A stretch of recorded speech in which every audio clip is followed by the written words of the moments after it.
I have a gift for all of you, and it's an old school, disembodied voice version of the film room. I guess when your camera breaks over the weekend, you kind of just have to make do, so disembodied voice it is. Today we're going to be talking about 5 undervalued tight ends for fantasy for the 2021 football season.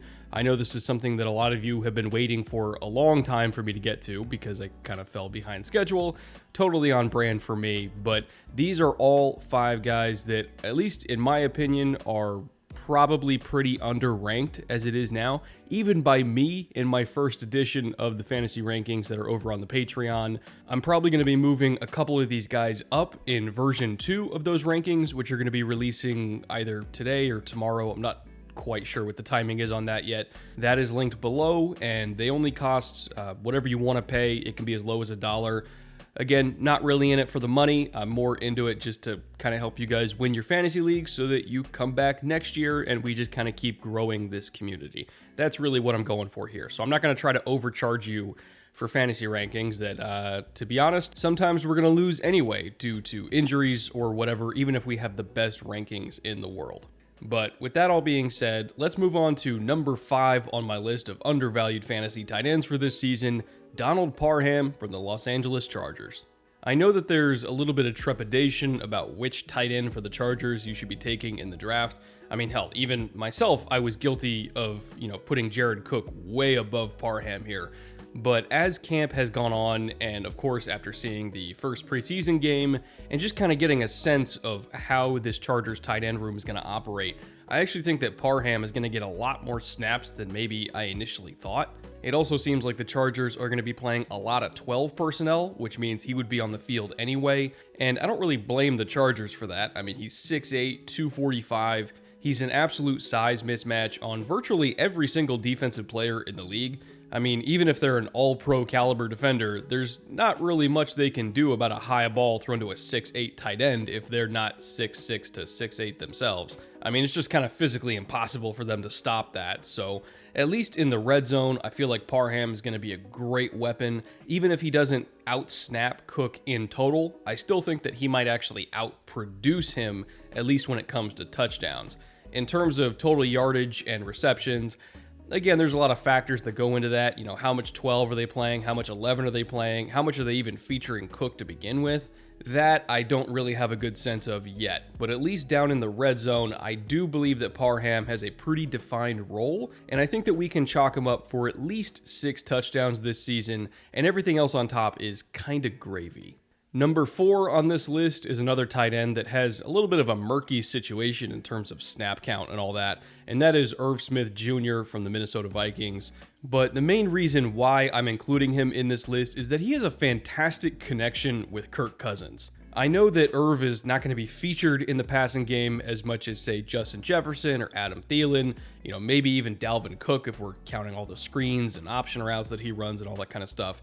But when it's third down and Kirk just needs to be bailed out and just find somebody to hit on a throw, Irv Smith tended to be that guy for him. He was the security blanket in that offense because he just kind of understands how Kirk reads defenses, and he's very adept at just finding holes in zones, presenting a very easy target. He's going to rack up a lot of catches just from doing that alone, and not to mention he's also a very effective red zone target as well. I think he's a better route runner than he's given credit for. I think he's a better contested catcher than he's given credit for. I know he's not nearly as big as, say, somebody like Donald Parham, but I do think that he makes up for it with quickness and savviness and kind of physicality through contact. He just plays a lot bigger and quicker than his dimensions suggest. I know that Minnesota has multiple tight ends that they kind of want to feature this year, and the situation, again, we don't really have a lot of clarity there, but I am betting that his chemistry with Kirk and his red zone ability is going to get him on the field a lot, and with somebody like Irv Smith, really all he needs is opportunity, and I feel like the production will just naturally follow. I do concede that he's a very low floor, very high ceiling type of guy, and it could go one of 2 very different directions.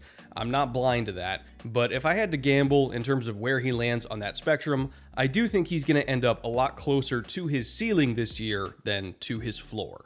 And that brings us to number 3 on this list, which is another very low floor but very high ceiling player. that I do really believe in a lot, but I have no idea how much opportunity he's actually going to get, and that is Pat Friarmuth from the Pittsburgh Steelers. We do not go a single day in training camp at this point without hearing about Pat Friarmuth absolutely destroying somebody on the Steelers defense. Word is he catches literally everything that is thrown to him. He's a great route runner. He's got legitimate vertical speed for a tight end. He blocks well. I mean, every positive report that you can think of, we've seen it and then some. Like, he has absolutely been one of the stars of Steelers camp. And that doesn't necessarily surprise me either. I mean, I had him as a first-round prospect when I did my mock draft this past year for a reason. I mean, his nickname at Penn State was Baby Gronk for a reason. He is a really, really good football player. But my difficulty here is I'm trying to reconcile the fact that I think so highly of him as a player, but I also know that most rookie tight ends, regardless of how great they end up being in the long term, just don't produce that well. So I look at Friarmuth and I know what he's eventually going to be, but it's hard for me to count on that production for a rookie tight end at a position that most of the time rookies don't really produce. However, that being said, if there ever was a rookie tight end that I think can kind of break that mold and be highly productive, somebody that you take in the last couple rounds in your fantasy draft, most likely, and he's just kind of sitting on your bench until, maybe like the last third of the season, I think it might be Pat Friarmuth. Again, he is not a normal tight end prospect, and if he were not in the same class as, say, Kyle Pitts, he would have been seen as far and away the best tight end in this class. He really is that good, and I honestly believe that the Steelers just drafted a future star for them. But again, in terms of where I think you should draft him, it just comes down to your tolerance for how long you're willing to wait for a bench player to produce. And of course, whether or not you already took a high-end tight end earlier in the draft. If you invested early in Travis Kelce, if you invested early in Andrews or Waller or any of those guys, where you know that you're probably not going to be playing any other tight ends for a very long time, yeah, take a chance on Friarmuth because, worst case scenario, you can throw him in as a flex in like December, and I think you can actually have a pretty good option there to help you on your playoff push. But for people that take a tight end late, maybe the first tight end they take is Irv Smith, which is a little bit more of a risky proposition, even though I do like Irv Smith's talent. You're probably not going to invest in Friarmuth because then all you would have is just 2 lottery ticket tight ends that you're not entirely sure when and where to play. So there's kind of a delicate balance here. There's a lot of factors at play, especially when it comes to rookie tight ends. So I'll just leave it at this because this is the only thing that I absolutely do know for sure. Pat Friarmuth is an amazing tight end talent, and at least eventually, he is going to be one of the more highly drafted tight ends in the entire league.